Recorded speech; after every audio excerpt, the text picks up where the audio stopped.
بسم الله الرحمن الرحیم. ئامادەبوانی خۆشەویست میوانە بەڕێزەکان، السلام علیکم ورحمة الله. خۆشحاڵین لە نزیکەوە بە خزمەت ئێوەی خۆشەویست دەگەین و چەند دەقیقەیەک لە خزمەتتان ئابین. سەرەتا بە بۆنەی 16ی سێوە ساڵیادی کیمیابارانی هەڵەبجەی شەهید سڵاو و درود و ڕەحمەت ئەنێرین بۆ گیانی پاکی شەهیدانی کیمیابارانی هەڵەبجە و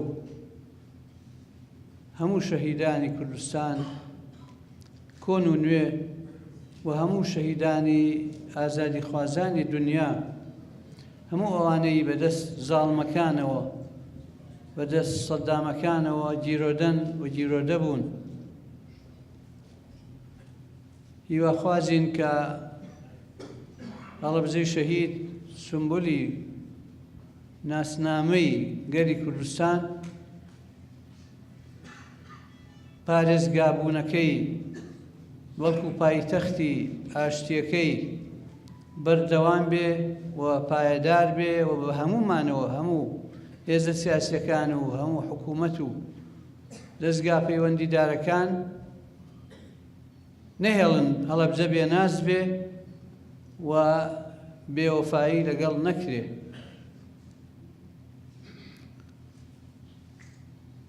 بەڕێزان، بێگومان ئەم دەڤەرە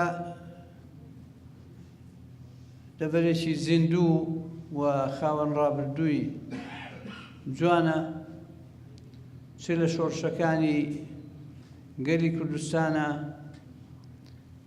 چ وەکو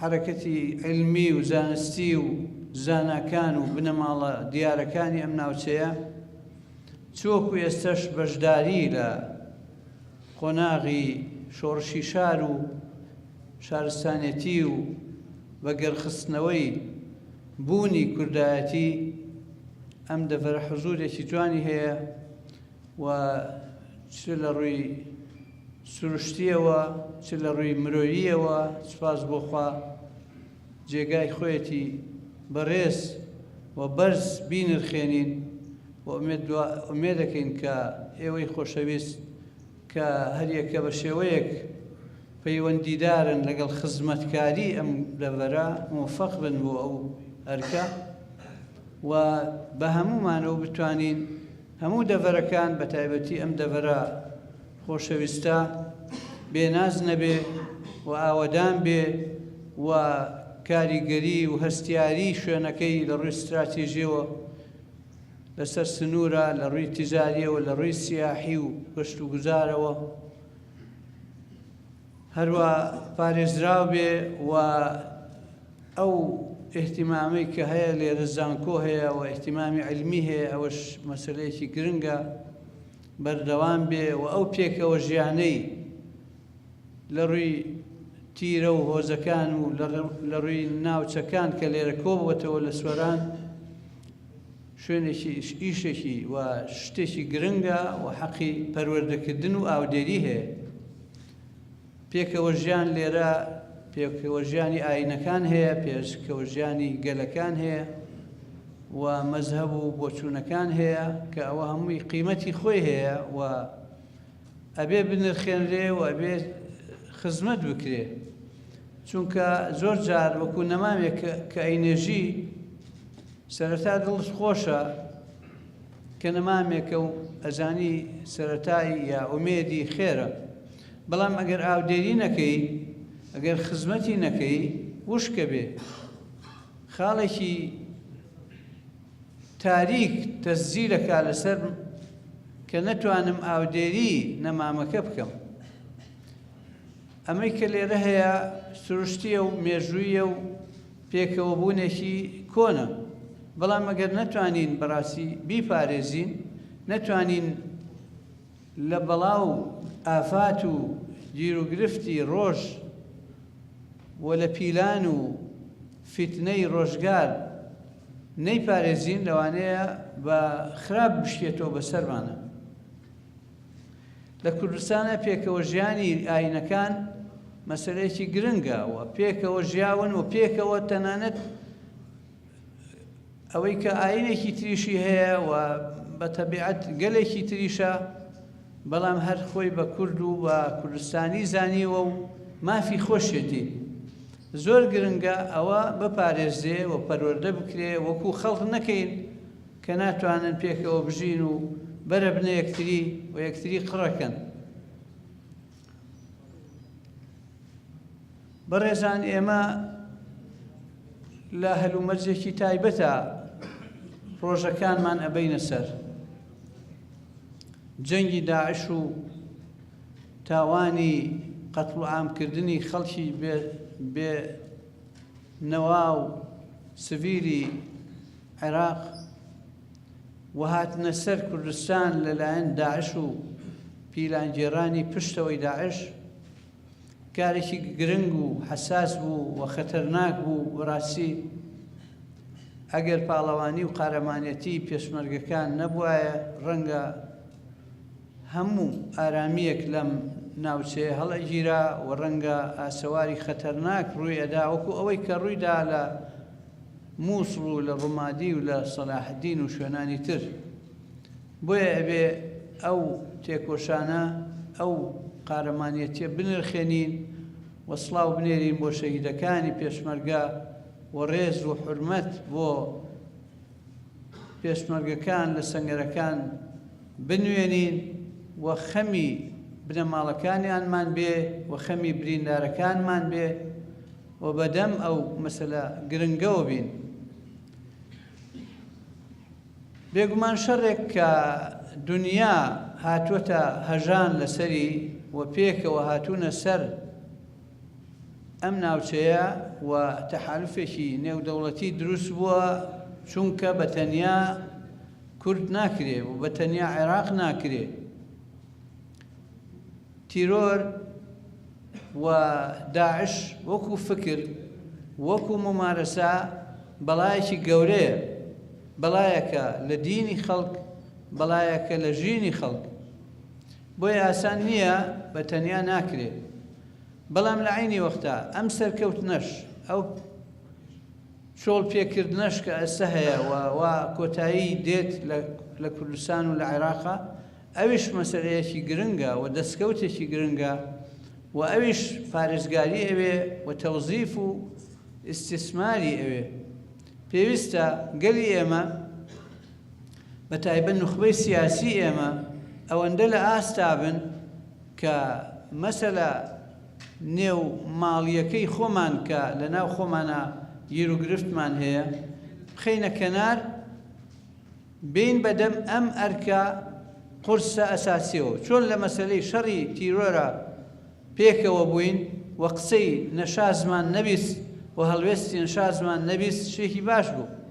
بەڵام لە پاش ئەوە پرۆسەی ئیستیسمار و باش مامەڵەکردن لەگەڵ پاش داعش، ئەویش بەڕاستی پێکەوە بوونێکی ئەوێ، ئەویش ئەخوازەیەکە بەعزێ لەو ناکۆچیانەی ناوخۆی خۆمان بخەینە کەنارەوە تاوەکو بتوانین جوان مامەڵەی پاش داعش بکەین. ئەمە حساب الفەرح نییە و دەرکەکەین و لە ساحەکاین و لە معاناتی خۆمان و گەلەکەمان و بێموچەیی و بێبوجەیی و بێ گرفتاریەکانی ناوساحی خۆمان ئەزانین و تەعتیلی موسساتی شەرعی لە پەرلەمان و لە حکوومەت شەلبوون و لە دام و دەستگاکان ئەبینین. بەڵام لەگەڵ ئەوەش واڵین، لەگەڵ ئەوەش ئەواڵین کە ئەوانە هەمووی شتی عەرەزین، ئەعرازی مەرەزێکن، نەخۆشیەکن کە بریتێ لە ناکۆکی و کۆنەخین و مەشاکلی کۆن. ئێمە ئێستا ئەگەر بچین بەدەم ئەو مۆزوعانەوە ڕەنگە خراپتر ڕوو بدا و فرسەتیشمان لە دەست دەرەچێ و هەلەکانمان لە کیسەچێ. بۆیە ئەخوازێ لەم مۆزوعە بە ڕادەیەک چاوپۆشیکار و لێبوردە بین کە قیەمی ئینسانی کوردەواریمان ئەخوازێ، کە دینداریمان ئەیخوازێ، کە سەلیقەی سیاسیمان ئەیخوازێ، خوێندنەوەمان بۆ معادلاتی ئیقلیمی و نێودەوڵەتی ئەوە ئەخوازێ. ئێمە لە ساحەکاژین، ئەزانین چی ئەگوزەرێ و ئەزانین چی ڕەنگە بێتە پێش، و خوێندنەوەشمان بۆ ڕابردووەکان وەکو خۆیەتی بەبێ عوقدا بەبێ موشکیلە، چونکە سواز بۆ خوا یەکگرتووی ئیسلامی تەرەف نەبووە لە هەموو ئەو جێسەڵ و مەشاکلانەی کە ساحەی کوردستانی پێوە ئەتلێتەوە. بۆیە لەسەر حاڵین و بەبێ عوقدا ئەڕوانین ئەم باسە، ئەڵێن ئەبێ ئاشتەوایی بکرێ، ئەبێ بە گفتوگۆ گرفتەکانمان مداوەلە و دەست بۆ ببین و چارەسەر بکەین، لە عینی وەختیشا بچین بەدەم واجبی ساعەوە کە بریتیە لە پاش داعش چی بکەین. ئەو ئەگەرانەی کە ممکنە ڕوو بدات دوای داعش لە ناوچەکە، ئەخوازەیە کە ئێمە مەسئولانە، یعنی بەرپرسانە، بە ڕۆحێکی مەسئولیەتەوە سەیری واقعەکە بکەین و ڕاستگۆ بین لەگەڵ میلەتی خۆمان. میلەتی خۆمان باکی نییە لەوەی فڵان یا فیسار یا ئەحمەد یا مەحموود لەسەرە یا لە سەر کورسیە یا کورسیەکەی چییە یا چی ئەکا و چی ناکا. میلەتی ئێمە قەزیەکی هەیە بەو هەموو معانات و تەزحیاتەوە هێناوێتی تا ئەمڕۆ. نخبەی سیاسی مەسئول کردووە، تەکلیف کردووە، هەڵی بژاردووە، نوێنەرایەتی پێداوە، بچۆ ئیشم بۆ بکە، ئیش لەسەر ئیدارەی حاڵم بکە، ئیش لەسەر ئیدارەی ئەزەمات و تەحەدیاتێک کە هەیە بیکە. ئەو تەکلیفە مەسئولیەتە،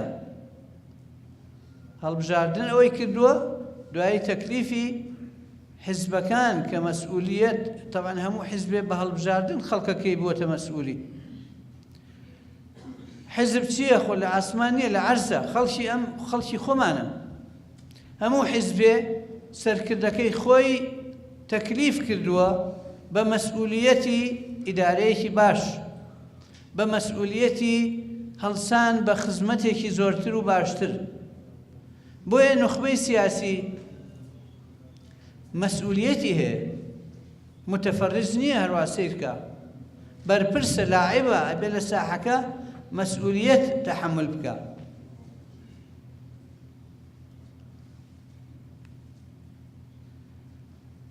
لەم ڕوانگەوە ئێمە پرۆژەیەکمان پێشکەش بە بەڕێزان هەر 5 حیزبەکە و جەنابی کاک مەسعود کرد. دیدی خۆمان ئاخر قسەی خۆمان کرد لە مەسەلەی چاککردنەوەی ئەم وەزعە. ئەم دۆخەی کە تێک چووە، ئەم شپرزیەی کە دروست بووە، هەمووی بینی لەبەر چاوە.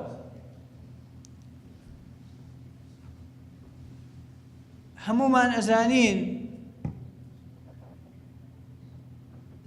کە حیثیات و ڕیشەی مەسەلەکان چۆن هاتووە. ڕەنگە بخوێنەوەمان جیاواز بێ، بەڵام بە نەتیجە هەموو لەبەر چاوی هەموو لایەک ئەوەی کە هەیە و ئەوەی ڕووی داوە. بەڵام گرنگە کە چۆن مامەڵەی وەزعەکە بکەین لەم تەوقیتە، لەم کاتە حەساسەی کە باسمان کرد.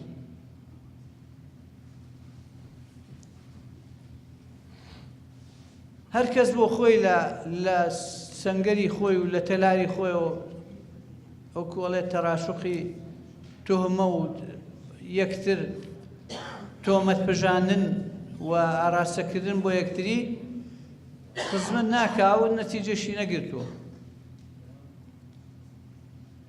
و وەزعەکەش بەرەو ئەوە چەیە کە بێباکیەک زاڵ ببێ بەسەر لایەنەکانە کە چییە بێ با بێ، کە بێگومان ئەوە مەسئولیەت وا نابێ و ملەتیش تەحمل ناکە. عەرزمان کرد کە ئێمە وا ئەبینین کە ئەم لایەنانە پێنج لایەن مەسئولیەتی ئیداری ئەم وڵاتەیان گرتە دەست لە خلالی انتخاباتێک کە بووە لە ساڵی 2013 دوایی لە 2014 مەسئولیەتی حکوومەتیان گرتە دەست. ئەم پێنج لایەنە ئەبێ ئەم گرێیی کە دروست بووە ئەمەی کە ڕووی داوە هەرچی ڕووی داوە بەبێ مەحکەمەکردنی خەتای چێ بوو خەتای چێ نەبوو بڕیارێک بدەن کە ئەبێ چاک کرێ ئەم وەزعی کە خراپ کراوە چاک کرێ. جەدەلی ئەوەی کێ خراپی کرد و چەندە سەهمی فڵان کەس چەند بوو سەهمی فڵان کەس چەند بوو ئەو جەدەلا زۆر نەزۆکە زۆریش بێجێیە. سیارەیەک لە مناڵێک بێگومان کە سیارەیەک با لە مناڵێ معلومە مناڵی فەقیر ئەبێ خەتای چی بێ، بەڵام تۆ کاتی ئەوە نییە مەحکەمەی ئەوە بکەی ئەم سیارە بۆچی وای کردو ئەبایەوە بۆیە بۆیە کاتی ئەوەتە مناڵەکەت بینی یەکسەر هەڵیەکدی بێ بۆ خەستەخانە. لە عینی وەختا بەدەم ڕێوە حەزەکەی ئەو سایەخش گیرابێ یا خۆی تەسلیم کردوێ یا ئەو هاوکارت بێ لە بردننی مناڵەکە ئەگەر بە سەهوی کردوێتی. یعنی هەموو شتێ ئەولەویەتی هەیە. ئەولەویەت چییە؟ خاڵی یەکەم ئینجا دووەم ئینجا سێهم.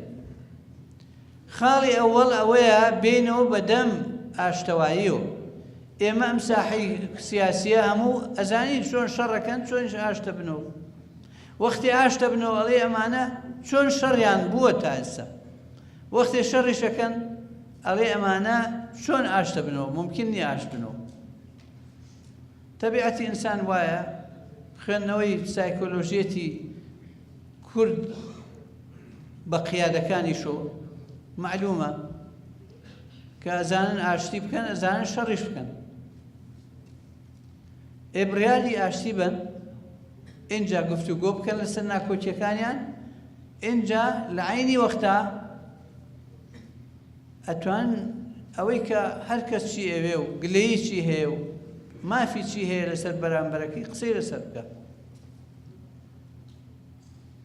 ئێمە وازانین تاوەکو انتخابات قۆناغێکی انتقالیە چەند مانگە انتخابات کەیە بێ ئاخری ئەم ساڵە بێ یا سەرەتای ساڵی داهاتوو انتخابات بێگومان استحقاقێکی وەتەنیە ئەبێ بکرێ. بەڵام تا ئەو وەختە ئەسڵ ئەوەیە کە ئاشتەواییەک ببێ گفتوگۆیەکی جددی لەسەر مێز ببێ و معالەجەی ئەو ئیشکالاتە بکەن کە هەیە لە مەسەلەی پەرلەمان مەسەلەی حکوومەت مەسەلەی سەرۆکایەتی هەرێم. تەفاهم بکەن لەسەری بگەن بە نەتیجەیە بە هەر نەتیجەیە بگەن ئەوە باشتر لەوەی کە هەرێکە بۆ خۆی بڕیارێک بە. ئەگەر ئەمە نەکردێت و بەرەو انتخاباتیش بچین جگە لەوەی کە جەدەلێک هەیە لە ڕووی قانونی و چەندە ممکنە و چەندە ممکن نییە انتخابات بەبێ پەرلەمان بەبێ ڕێخستنەوەی دەستگای پەرلەمان. بەڵام هەر زۆر ناڕێکە پەرلەمان هێشتا بەو حاڵەوە داخرابێ بێ دەست بکەیتە هەڵبژاردنێکی تر ئەو خەڵکەی دەنگدەرا بە چ زۆق و بە چ حوسەڵە و بە چ خۆشیەک و بێن دەنگ بن. ئومێد لە دڵی هاوڵاتیە نامێنێ هاوڵاتی تاقەتی دەنگدانی نامێنێ. ناومێدی دروستکردن خەتایەکی مێژوویی گەورەیە ناومێدی دروستکردن بە هەڵبژاردن.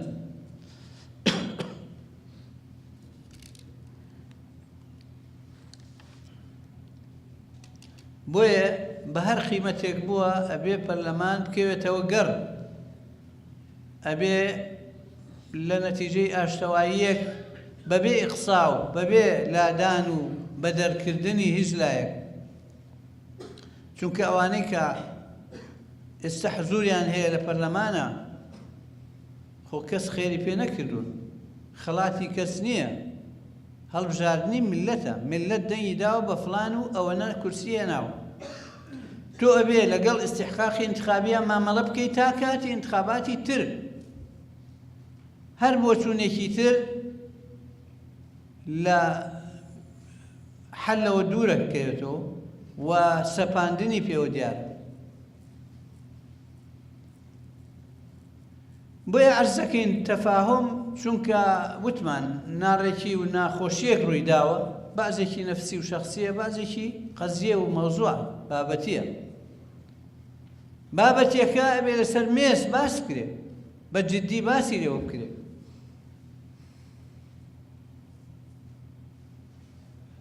ویلایەتی سەرۆکی هەرێم تەواو بووە کەس نەیوتۆ تەواو نەبوو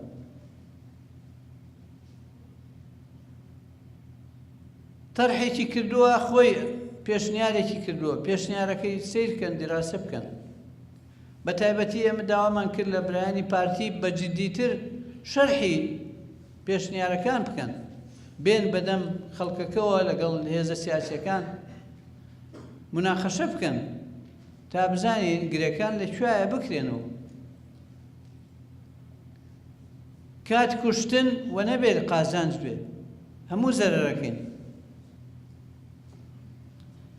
لەگەڵ ئەوەشە ئەگەر ئەمە هەر نەبوو بێگومان هەڵبژاردنێکی نائیلاجی ڕووەدا کە ئەویش بەڕاستی نازانین سەرەتایەکی سەیرە بێت چونکە بەتەنیا هەڵبژاردن بەبێ زەمینە سازیەکی قانونی و ئاشتەوایی مسۆگەر نییە نەتیجەکەی چۆنە بێت جگە لە ڕووی قانونیەوە ئیشمان هەیە بەوەی کە قانونی انتخابات چاکەین قانونی سەرۆکایەتی قانونی تر هەیە لە پەرلەمان ئەبێت چاکرێ ئینجا هەڵبژاردن بکرێ بەهەرحاڵ ئەم دۆخە بەم وەزعە نابێت ئەبێ تێپەڕێنرێ و ئەبێ هۆشیاری سیاسی لایەنە سیاسیەکان و مەسئولیەت فامینی لایەنە سیاسیەکان بگاتە ئاسێک کە بەڕاستی تەجاوزی ئەو ناکۆکی و ناڕێکیەی کە هەیە بکرێ تاوەکو چارەسەرێک بدۆزێت و تاوەکو بگەینە حەلێک تاوەکو خەڵکی ناحەزمان پێ نەکەنێت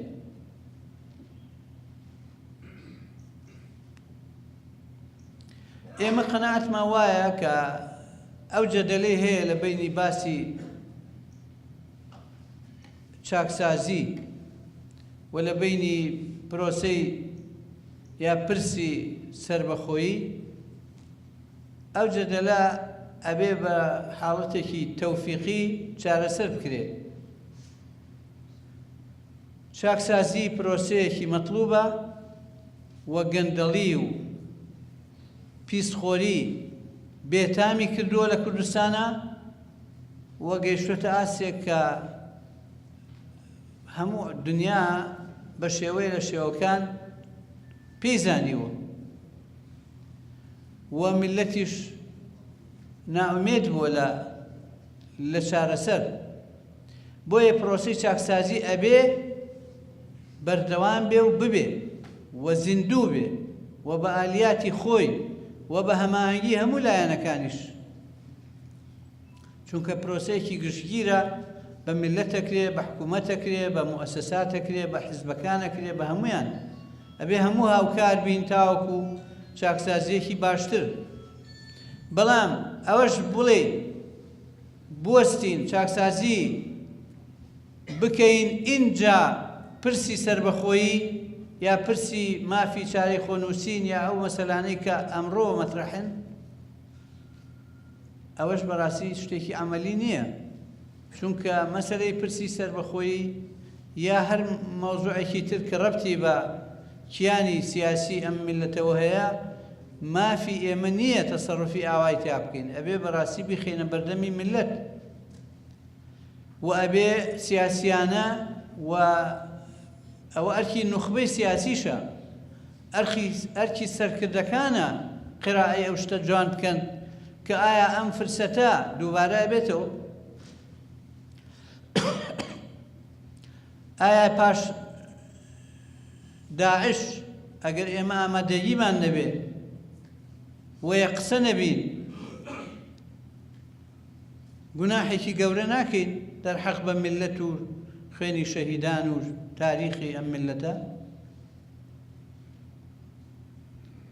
بۆیە ئێماڵین ئەبێ متەوازی هاوتەریب چاکسازی بەردەوام بێ وەکو پرۆسەیەکی درێژخایەن بەردەوام بەڵام مؤسسەسی بکرێ و باشتر و هەمووش شان بینە ژێری و کەسیش خۆی بە فریشتە نەزانێ ئەوی تر بە شەیتان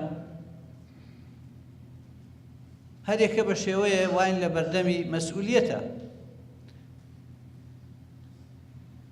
پرۆسەی چاکسازی بەردەوام بێ هاوتەریب لەگەڵ ئەوە پرسی سربەخۆیی کاری بۆ بکرێ کە ئێماڵێن کاری بۆ بکرێ یعنی ڕێوشێنی یاسایی یعنی کاری دیبلۆماسی یعنی مامەڵەی جددی و واقعی لەگەڵ ناوخۆ لەگەڵ بەغدا لەگەڵ دۆلی ئیقلیمی لەگەڵ دۆلی دوورتر نێودەوڵەتی. نابێ هیچ کامیان بۆ سێنین بە دیار ئەوی ترەوە ئەبێ هەردووک بەردەوام پێکەوە.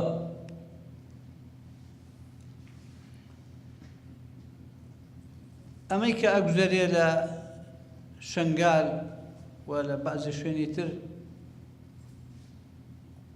جێی داخە کە گەلی ئێمە عیبرەت ناگرین لە شەڕی براکوژی و کوردکوژی بەردەوامە هەر جارە بە شێوەیە هەر جارە بە لە قاڵبێکە هەموو جارەکانیش هەر کەسە خۆی بە حەق خەزانێ بەرامبەرەکەی بە ناحەق بەڵام بێگومان حەق و ناحەق نسبیە. بەڵام ئێستا بۆ ئێمە لێرە ئەوە ڕاستە کە بڵێن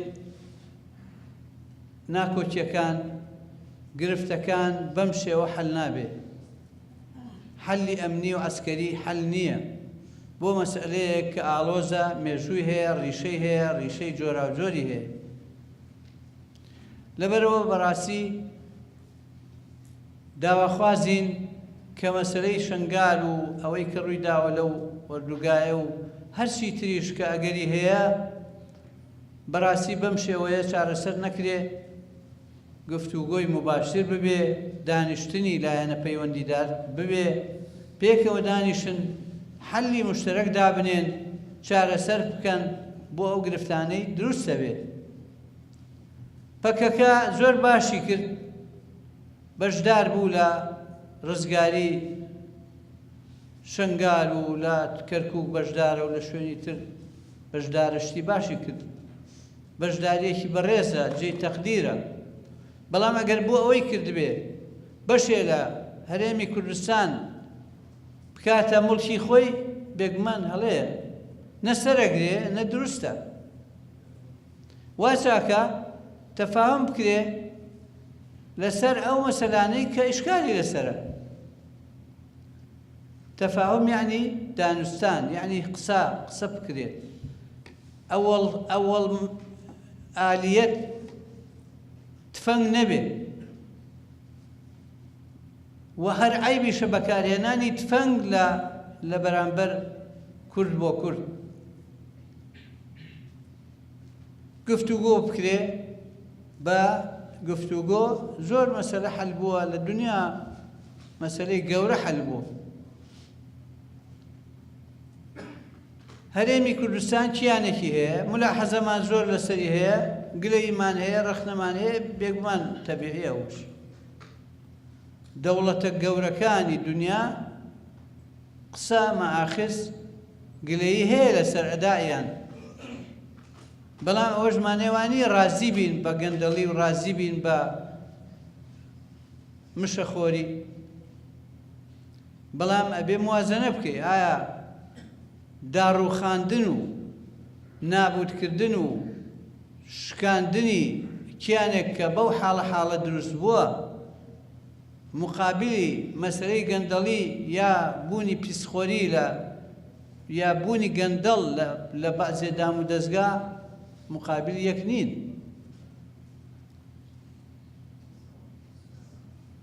لەبەرەوە ئەو باسە هەرچی ئەم کیانی باشوورە کە ئێستا حکوومەتێکی هەرێم هەیە کە ئومێدوارە بەرەو باشتر بچێت، هەم ئەدای خۆی باشتر بێ، چاکسازی باشتر بکە، هەمیش لە ڕووی سربەخۆیی و لە ڕووی بەرەو پێشچوونی حاڵەتی سیاسیەکە باشتر بێ. هەر شتێک ببێتە مایەی زەعیفکردنی ئەم کیانە هەڵەیەکی و خەتایەکی نەتەوەییە. نابێت کەس حەق با بە خۆی لە هەر پارچەیەکی کوردستان ئەمە بکە، بەڵام ئەبێ ئەوەشمان لەبیر بێ ئەو برادەرانە لە باکوور لە خۆشی سەر نییە لێرەن، مشکلەیان هەیە، قەزیەیەکی نەتەوەیی هەیە، ئێمە ئەزانین وەزعەکان چۆنە، کەواتە با لە یەک حاڵی بین، با هێزە سیاسیەکان بێن تەفاوم بکەن لەسەر شتەکان، سنوور بەنی بۆ ئیشەکانیان بکەن. ئەگەر گرفتێ هاتە پێش لە جیاتی فیشەک با گفتوگۆ بکەن، با خوێن ڕێژی جارێکی تر دروست نەبێ، چونکە ئێمە خۆمان ناسین کە براکوژی دەستی پێکرد ئاسان نییە، کێ بێ سڵحمان کە. لە بیرتانە شەڕی ناوخۆ خەڵک لە دوور وڵات فریاکەوتن، ئاشتیان دروست کرد. 4-5 ساڵ ئەم میلەتە خوێنی لەبەر ئەڕۆشت، نەزیفی خوێن بوو، هەمووشی خزم یەک و کەسی یەک. عەجایب نییە ئەو شتانە تکرار بێتەوە، هیچ زەمانەتێک نییە. ئێمە خۆمان کەسی یەک نەبین وەکو گەلی کورد، چییە کەسمانە؟ بۆیە ئەو باسە باسێکی حەساسە و پێویستە هەموو لایەکمان مەسئولانە مامەڵی بکەین، هەموو کەسیش هەموو لایەکیش سنوورەکەی خۆی بزانێت.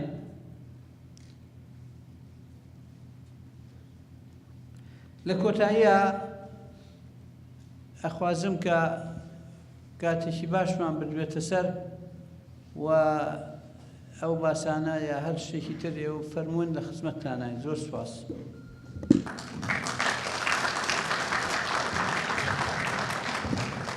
زۆر سپاس بۆ جەنابی ئەندارە گشتی یەکگرتووەکانی کوردستان بۆ ئەم وتانە کە بە شێوەیەکی گشتی یعنی دیدی یەکگرتووە بۆ کۆی پرۆسەی سیاسی لە هەرێمی کوردستاندا.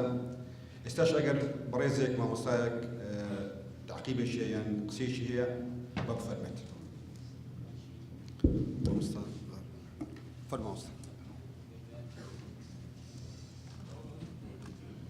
فەرماوەستە.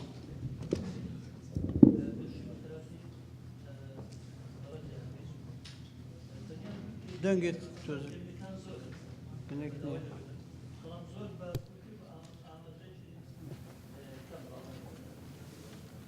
فەرماوەستە.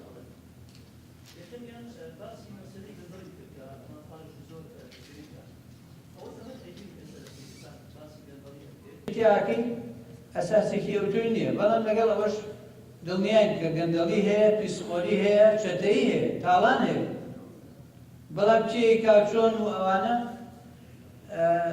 ئەوە ئالێتی خۆی ئەبێت تەحدیدی کات. باسی سەربەخۆیی من وازانم سەربەخۆیی جارێکی خواییە، هەموو میلەتێک هەیە و مافی خۆشی هەیە و نیشانەیەکی خواییە کە زمانەکان و ڕەنگەکان و میلەتەکان ئازاد بن. بەڵام میلەتی ئێمە تووشی ئەم وەزعە بووە دوای سایسپیکۆ مافی خۆیەتی دوای 100 ساڵ قسەیەکی تر بکرێت دەربارەی مشکلەی نییە. ئەگەر ئەڵێ بە ئەدەبیاتیشمان نەمێنێ ینی کەس باسی نەکا، ئەوەش بەڕاستی ناخباش نییە. من ناڵێم ئەوەی کە ئەیڵێ و ئەوەی شیعاری سەربەخۆیی بەرزەکات و هەمووی وەکو یەک ڕاستەکە یا ئەوەیە یا شیعاری یا شیعاری نییە، من نازانمەوە. بەڵام من ئەڵێم سەربەخۆیی گەلی کوردستان، گەلی ئێمە شتێکی تەبیعیە و مافێکە و ئەبێ هەوڵی بۆ بدرێت و ئێمە لە کۆنگرەی شەشی خۆمانەوە لە 2012 تەسبیتمان کردووە لە استراتیژیەکانی یەکگرتوو. بێگومان ئەبێ زەمینەی خۆی بێ، ڕێ و شوێنی خۆی بگیرێتە بەر حتمما ئەبێ بنەمای ببێ.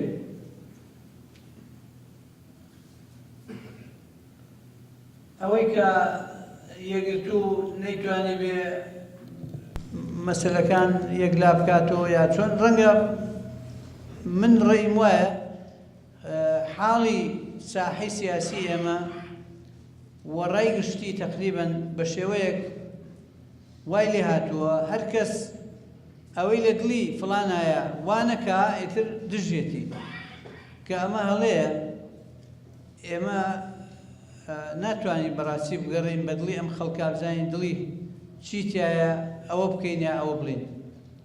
لەبەرەوە یەکگرتوو لە سیاقی خۆیان لە کاتی خۆیان شتێکی کردبێ لەم ساڵانەی پێشوە ئەوە باسێکە ممکنە هەڵە بێ ممکنە تەواویش بێ، بەڵام بەگشتی یەکگرتوو خۆی لاداوە لە پاشکۆیەتی خۆی لاداوە لە دەستدانی سەربەخۆیی بڕیار و ئەوەشی بە مەسلحەت زانی بێ بۆ خۆی و بۆ میلەتەکەی ئەوەی بە تەبەنی کردووە بە پێی ئیمکان.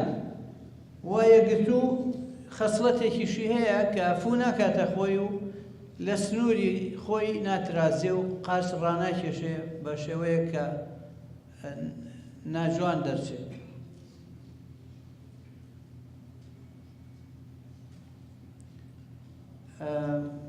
مامۆستا ئەڵێ ئێمە بێگومان کە کۆبینەوە لەگەڵ هەر بەرپرسێک قسەی خۆمانەکەین و قسەی ئەو ناکەین.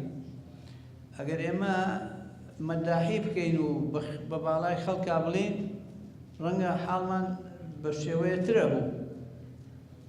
من باسی خۆمەکەم کە 20 ساڵە مەسئولیەتم هەیە لەگەڵ هەر بەرپرسێ لەگەڵ هەر کەس قسەی خۆم کرد و عادەتەن قسەی کەمیشەکەم، بەڵام ئەوەی کە ئێڵێم ئەزانم ئەڵێم چی و لێشی پەشیمان نیم.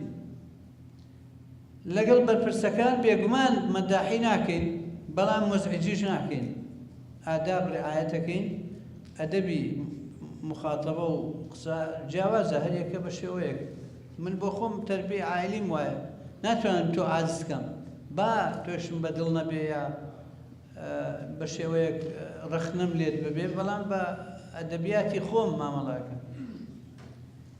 ئەم ساحەیە بێگومان پێویستمان بە ئیمام حەسەنێک هەیە ڕاستە، بەڵام لە کێ داواکرێ؟ لەوانەی متەنازیعن، لەوانەی شەڕیانە. خۆ ئێمە لە شەڕەکانین، ئێمە قسەی خێرەکەین لە سوڵح. قسە زۆر کراوە ڕاستە حەقیقەت وایە، بەڵام قسەش بەشێکە لە کردەوە. قسەش نەکرێ کردەوەش نەبێ ئەوە کافرەی کافر. هەر چۆنێ بێ قسەش بکرێ هەر باشترە، چونکە قسەکان مقدمەی شتی باشە، بەڵام قسە شتە، بەڵام بە تەنیا قسە شت نییە. قسە بەشێکە لە کردەوە. کاک ئەمیر بێگومان تعبیرەکە ڕەنگە بۆیە پێت قورس بێت چونکە بەکارهێنراوە استیخداماتی تر کراوە. کۆنەخین لای من یعنی بە پاشخانێک چوونە ناو مەسەلەیەک، ئەو نەخۆشیە لە هەموو لایەک هەیە، کەسێکی دیاریکراوە نییە، بەڵام بەڕاستی ئەم ساحەیە تەمەنی زۆرە، 26 ساڵ. لەو 26 ساڵە برایانی قیادەی گۆڕان و جەنابی کاک نۆشیروان بەلای کەم چەند ساڵێکە تیانە لەسەرەوەی کار نەبووە، مەسئولیەتی بووە. نابێ مێژوو نەخوێنیتەوە، بەڵام من ئەڵێم بە هەموومانەوە بۆ تەفاهم بچین، چونکە ڕۆژانی تەفاهمیش بووە، ڕۆژانی شەڕیش بووە. هەر تەفاهمەکە ئەسڵترە، هەر ئەوەش ئینتاجیە بێت، شەڕ ئینتاجی نابێت. ئەمەی کە ڕووەدا عەرزم کرد وازان ئەوەی کە ڕووەدا ئێمە چاومان لێتی و نەبێ نەزانین. یاساشکێنی زۆر کراوە، بەڵام بەشێک لە یاساشکێنەکان هەر ئەوان نەبوون کە ئێستا ئەڵێن با یاسا نەشکێنین. باش نییە؟ مراجعەیەکی باشە. لە مەرحەلەیەکی ترا خەڵکێکی تریش پێیان بێ بڵێ با یاسا نەشکێنین، ئەگەینە نەتیجەیەک. بەڵام هەموو شتێ بەخۆشی من وازانم ئەم کیانە کوردیە لەگەڵ هەموو ئەو ملاحەزاتی کە هەیە مستحقی ئەو هەموو کوتەکاریە نییە کە ئەیکەین. ئەمە تەوان ڕای خۆمە. ئەم کیانە کوردیە کە هەیە لەگەڵ هەموو ئەو ملاحەزانەی هەیە مستحقی ئەو زۆر کوتانەوە نییە. بەڵێ ڕای تۆش وایە. بەڵام چی بکەین بەڕاستی باسەکە لەوەیە، یعنی ئێمە هی خۆمانە، حکوومەت هی خۆمانە، پەرلەمان هی خۆمانە، ئەحزابی سیاسی خۆمانن. ئێمە لە ساڵی 92 کە پێشەوەی ئیعلانی یەکگرتوو بکەین هەر بەو خەلفیە ئیسلامی خۆمان وتومانە ئەحزاب لە کوردستانە ئەدیان نییە، دینێکی تر نییە. تەوان لەو ڕۆژە ڕەنگە زۆر خەڵک ڕێی جیاوازی بوو بێت. وتومانە ئەم ساحەیە هەموو خزمەیەکین، ئەوە برای پارتیە ئەوی تر یەکێتی ئەوی تر شوێیە، یعنی خزمەیەکین. ئەوەنەی نەجوڵێنین تا کابرا لە دین دەرکەین. التزامات کەمە، پابندی بە فلان عیبادەت، فلان فعلی خراپ ئەکا، فلان گەندەڵی هەیە، ئەوانە واردە بەشەیەن. بەڵام ملەتی ئێمە ملەتێکە مستحقی ئەوە نییە لە دینی دەرکەین. ئەوە تێگەشتنی ئێمەیە پێشەوەی حیزبمان بێ، پێشەوەی مەسالیحمان تێکەڵ بێ بە قەولی ئەوە برایە لەگەڵ خەڵکە چێشتمان تێکەڵ بوو بێ. تێگەشتمان وایە کە بەخۆشی زۆر شت دەکرێت، بە ناخۆشی ئەتوان بڵێم هیچ ناکرێت.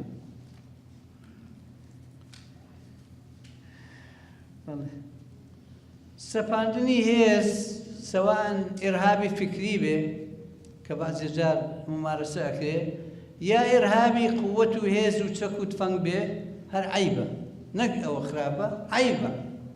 چونکە نیشانەی عەجزە، نیشانەی لێنەهاتنە. تۆ ئەگەر ئەتوانی ئیقناعم پێ بکە، ئەگەر ناتوانی تر وازن بێ بێت. لەبەرەوە ئێرهاب خراپە، سەپاندنی هێز بێگومان عەجز و نوقسانیە.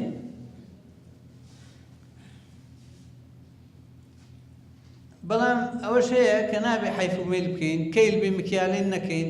لە شوێنێ سەپاندن هەیە لێی بێدەنگم، لە شوێنێکی تر هەیە هەڵای لێ بەرزەکەمەوە، ئەوەش باش نییە. ئەگەر ئێمە دژی سەپاندنی هێز و سەپاندنی قووەتین لە هەر شوێنێ بوو ئەبێ دژی بین، ئەبێ دژی بین. ئەگەر مەسلحەت نییە ئەو باسە بکەین بۆ هیچی باسی نەکەین، نەک بە خەلفیە نیزاعێکی تر ئەمە بکوتمەوە لەبەرەوەی بەڵام چاو پۆشم لە یەکی تر. بنەماکانی دەوڵەت بەڵێ ملەتێکین، ئەرزمان هەیە، کیانێکی سیاسیمان هەیە، سەرەواتی تەبیعی زۆرمان هەیە، سەرەواتی بەشەری باشمان هەیە، ئەمانە هەمووی هەیە. مێژوویەک هەیە، زەمینەی نێودەوڵەتی تا ڕادەیەک هەیە، تەفاهمی ناوخۆیی کە هەموو جار گرێکوێرەکە بووە ئەوە کەمە یان نییە، و ئەلاعیبی دەوڵەتانی ئیقلیمیش هەیە. ئەبێ کار لەسەر ئەو خاڵانە بکەین کە نقاتی زەعفە و نقاتی قووەتکەش نادیدە نەگرین. بەڵێ بنەمای دەوڵەتداری هەیە، بەڵام ئیشی ئەوێ بۆ تەواوکردنی.